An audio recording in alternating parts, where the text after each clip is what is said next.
Today I have a big surprise for you guys. I decided to take you guys to see a secret place. And as you can see, bushy roads, bad roads, good roads, people selling by the roadside, hawkers on the street. But yet still, we never backed down because I need to show you guys this place.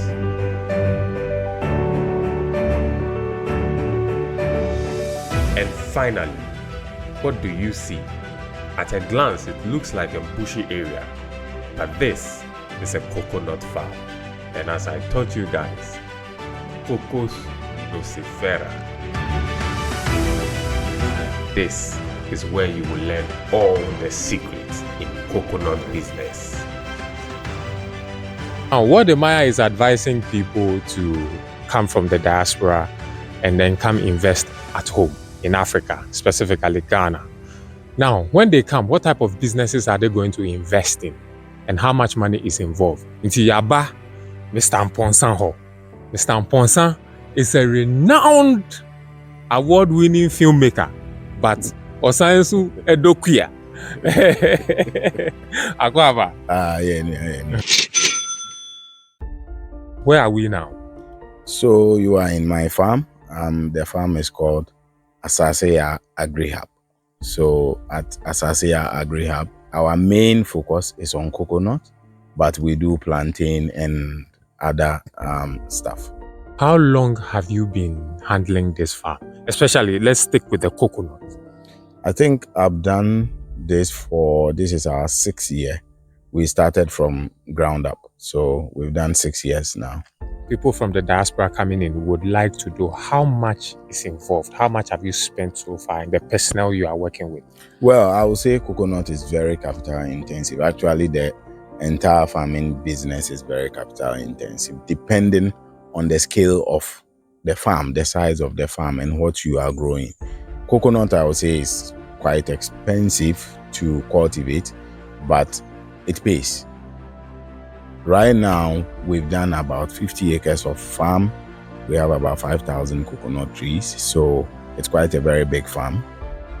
We spent a lot because the maintenance of the farm, you have to religiously maintain the farm. We do insect control, we do pest control at the early stage, we do the weed control and all the fungal controls that you have to do. And all of these things, you need the chemicals and the manpower to do this work. So it's quite expensive, but that is not to deter people from going into it because you can start small. I started with only 3 acres. Initially we were doing only plantain. We did 3 acres and then we changed from plantain to coconut, and then we scaled up to 10 acres, and then from 10 acres to 30 acres, and then we now at 50 acres with 5,000 trees. Okay, that's 50 acres. Yeah.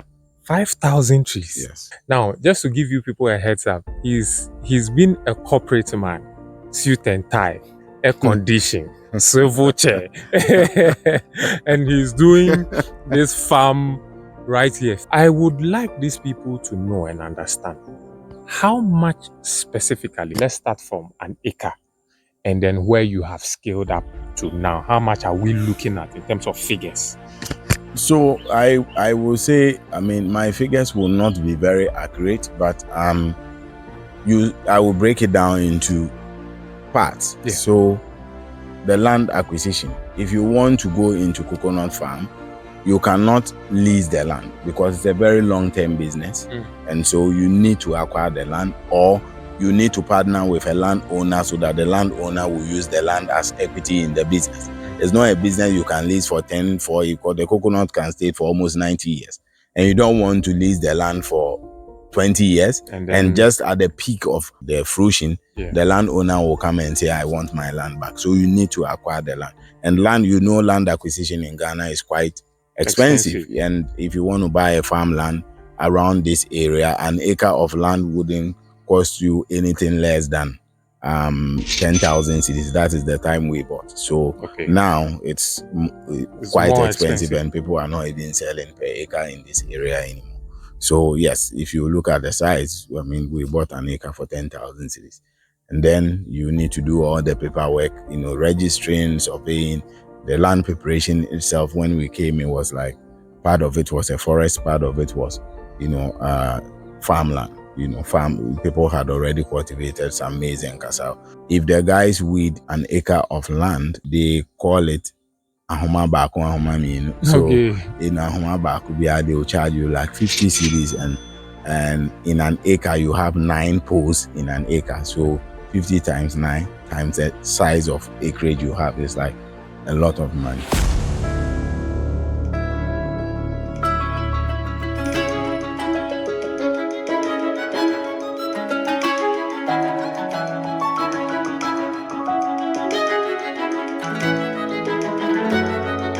Everybody would want to know also that once you are investing money, then as an investor, you are looking to recuperate your investment or recoup your investment.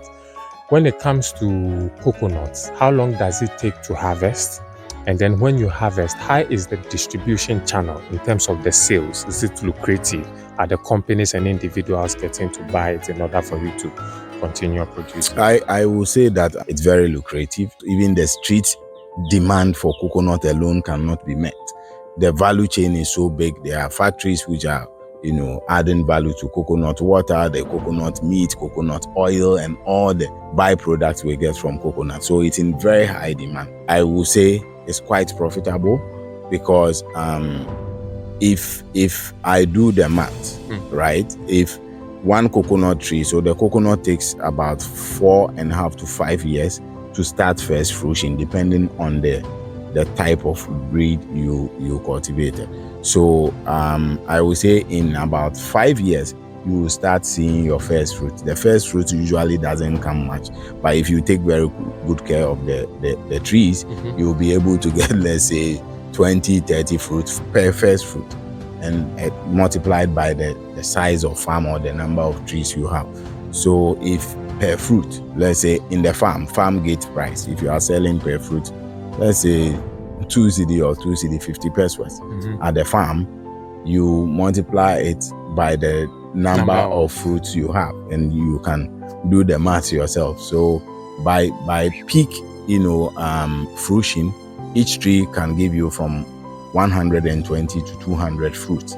So even if you are selling it for 2 cedis and its peak 150, it means that a tree is giving you about 300 cedis multiplied by the number of trees you have per harvest. And this thing is like cyclical, it never stops.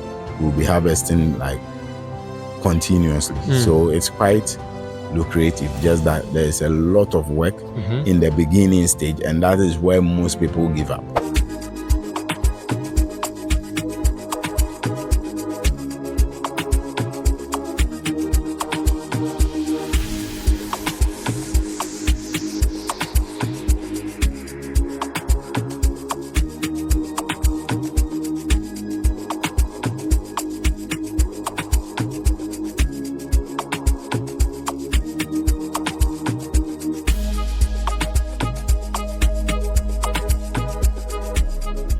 Conversation is still air to us.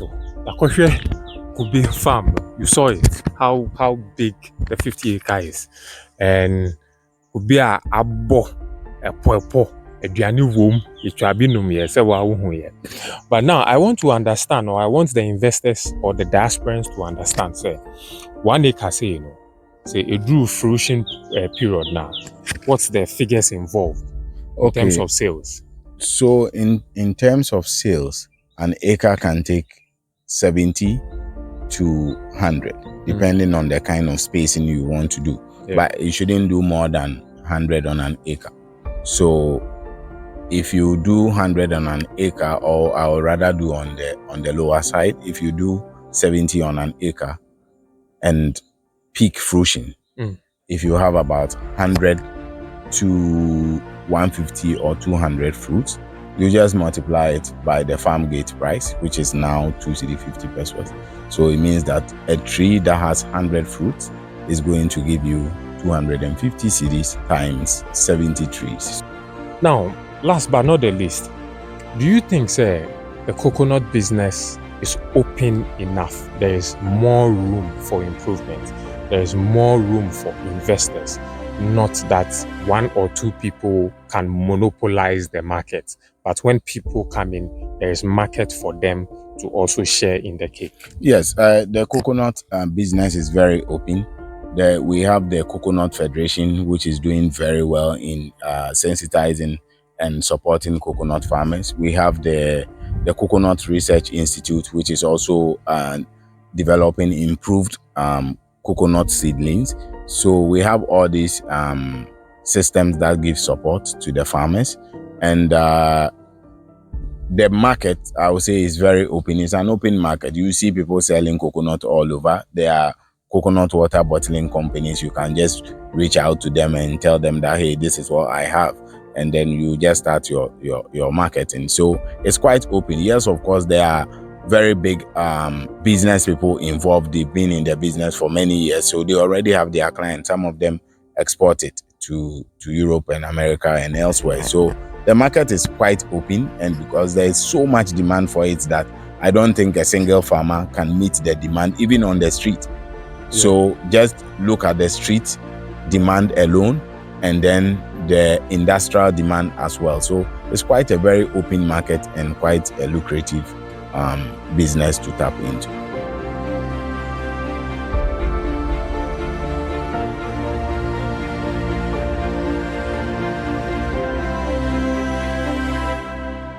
Your final words, especially to the youth, and secondly to investors.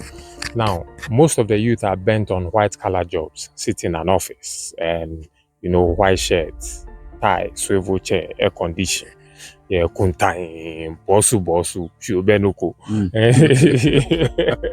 So, what would you advise them, knowing your background? That you come from a corporate background, a creative background, and you also decided to add farming to it. Your advice to them, and then to investors too. And then also let us know where the money is. Is it in the office or in the street? My, little advice to the youth is that we shouldn't only look at white-collar jobs, because, I think I stand at a very good place to give an advice. I've done white-collar before. I still do, and I do what people normally call dirty job. So the dirty job, it pays. There's a lot of money in the bush.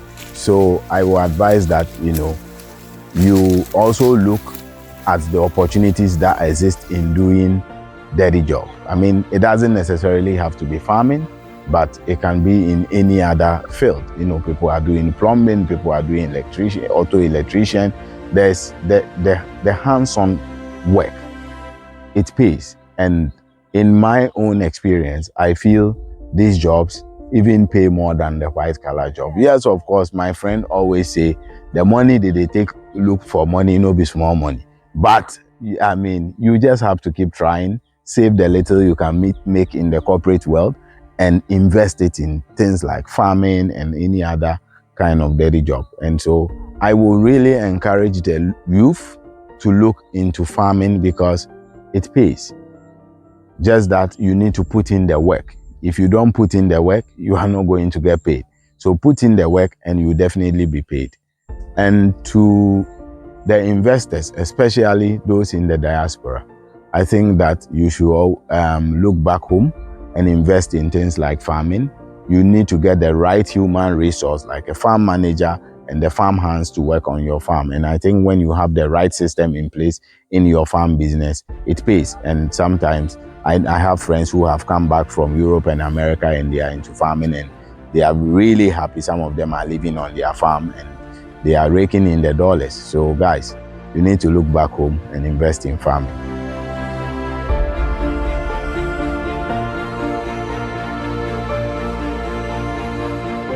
I really appreciate the effort of someone like Wode Maya, who encouraged Africans in the diaspora to come back home and see what exists here. And not only just coming back home, but when you come back home, you need to invest in Africa. And that is where Kincaid Africa comes in. Kincaid Africa has done extensive research on business opportunities in Ghana and elsewhere in Africa. So they are able to advise on which areas or sectors is lucrative to invest in. So Kincaid Africa is the best place to go when you come back to Africa. So there you have it, insightful information from the man himself. So now you heard it from the horse's own mouth. The aspirants looking to come back home, we are not sleeping on trees. As Wodemaya have shown you guys, Africa is beautiful, Africa is comfortable, and Africa is lucrative. And Africa is the future. Every aspect of business you would like to invest in, come to Africa, Kincaid Africa. We got you covered. Now, for companies and individuals who are looking to buy coconuts on a large scale, or even small, it doesn't matter. Contact me, and then you have everything at your disposal. Positivity is what we are projecting. And as I always say, where the money day, it did the office or it did the streets. You heard the figures yourself. We'll speak to the corporate people for them to also tell us the figures that are involved. Whatever you do, just try and turn an eye to agriculture. Kincaid Africa, positivity.